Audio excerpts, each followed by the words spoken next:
cover-ups. Now, after a 3-year investigation, a damning report into the Catholic Archdiocese of Dublin has backed their claims, finding successive archbishops in Dublin spent decades deliberately hiding abuse to protect the reputation of the Church.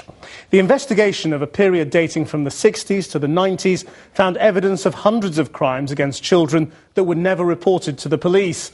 But even when the police were involved, they habitually regarded the Church as above the law. The current Archbishop of Dublin said today no words of apology could ever be sufficient. As our Home Affairs correspondent Andy Davis reports, and it does contain some flash photography. This is a harrowing, at times incredible, account of how a church over 3 decades concealed its crimes. In the words of a shamed Irish government today, this 700-page report documents a systemic, calculated perversion of power and trust, where evil upon evil was visited upon helpless and innocent children. The Irish Justice Minister declared the Church should not be allowed to get away with it. The Dublin Archdiocese's preoccupations in dealing with cases of child sexual abuse, at least until the mid-1990s, were the maintenance of secrecy, the avoidance of scandal, the protection of the reputation of the Church, and the preservation of its assets. All other considerations, including the welfare of children and justice for victims, were subordinated to these priorities. Some priests were aware that particular instances of abuse had occurred. A few were courageous and brought complaints to the attention of their superiors. The vast majority simply chose to turn a blind eye.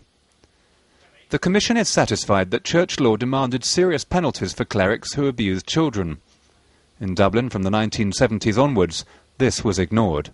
I read the report as Justice Minister, but on a human level, as a father and as a member of this community, I read it, I felt a growing sense of revulsion and anger. Revulsion at the horrible, evil acts committed against young children. Anger at how those children were then dealt with and how often abusers were left free to abuse.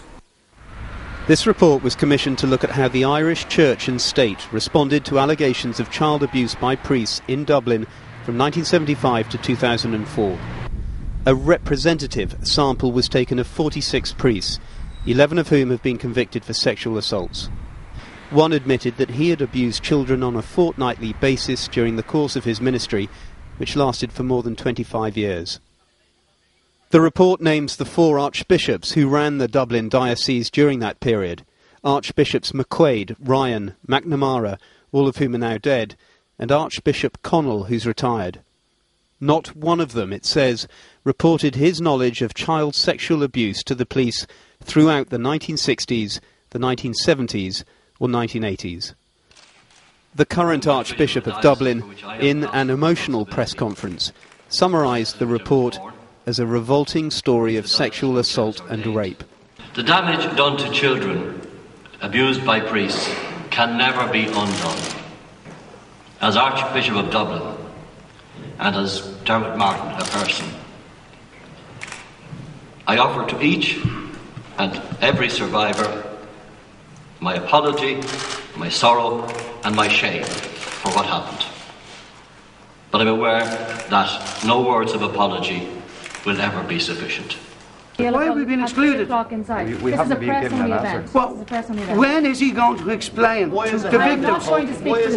Earlier this year, a separate inquiry reported on the sexual abuse of many of the children who went through the old reform schools of Ireland's religious orders. Today's report looked at how the state, and in particular the Irish police, failed the abused over decades. In one example from 1960, it documents how Archbishop McQuaid was informed that one of his priests had tried to process 26 photographs of the genitalia of 2 small girls. The Irish police were informed, but they referred it back to the Archbishop. There was no evidence of any police investigation. We're vilified by the Church, called liars and just out to damage the Church. And I think this report has vindicated us and shown that everything we said about cover-up, about the fact that abusers, we've been moved from parish to parish and being allowed to abuse further and more children after they were known to be abusers. I think this report now has confirmed everything that we said. The Irish police said today that it was deeply sorry for its failings. A collar will protect no criminal, declared the Irish Justice Minister, and that restitution was due. Well, I'm joined now from Copenhagen by the author of Beyond Belief, Colm O'Gorman, who has previously sued the Catholic Church for the abuse he suffered at the hands of a Catholic priest. And I just wondered how you felt about that apology today from the Archbishop.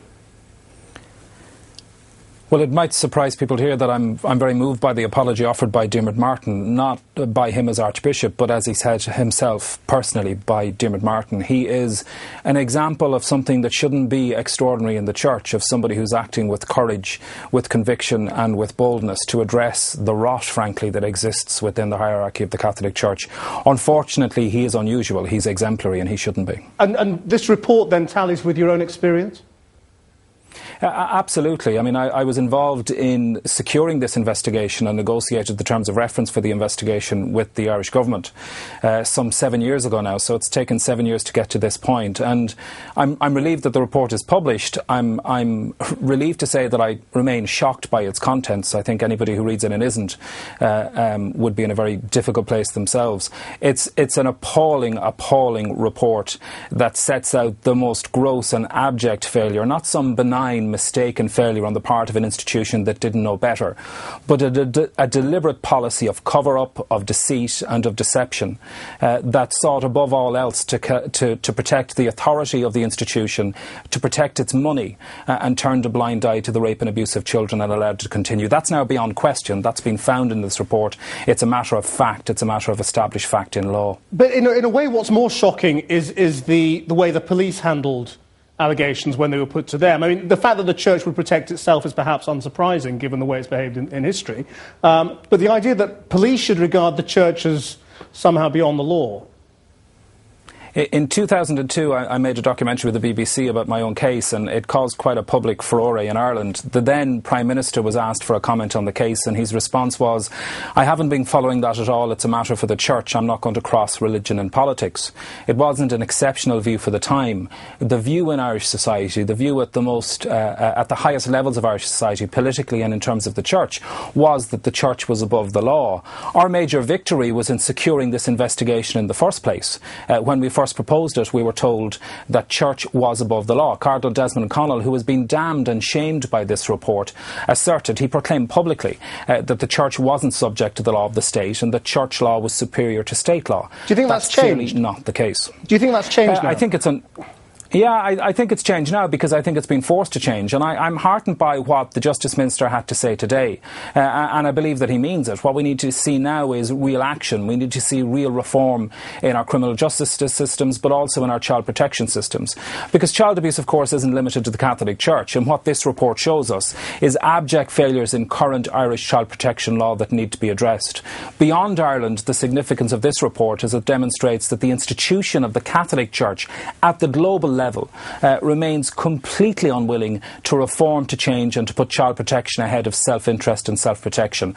Pope Benedict VI, for instance, continues to fail to put in place mandatory child protection practice that would protect children wherever the Church is active. And if one considers that the Church is the primary provider of health, social care and education, for instance, in the developing world, it's very clear how important that is. This is an institutional Church that in this report, in previous reports, in Ireland, in the United Kingdom, in Canada, in Australia and in the United States, has been shown to put its own position, its own wealth, its money ahead of the interests of children. States have to act to hold this institution, this global institution, to account, and not simply on a national level. We need concerted international action to force this Church to reform and to act to protect children. Colm Gorman, thanks very much indeed. Now, when did regime change in Iraq become British policy? That was the essential question at the Iraq inquiry, as Britain's former ambassador to Washington, Sir Christopher Mayer, gave evidence today. He painted a vivid picture of Tony Blair and George Bush almost a year before the invasion, signing in blood their plan for regime change.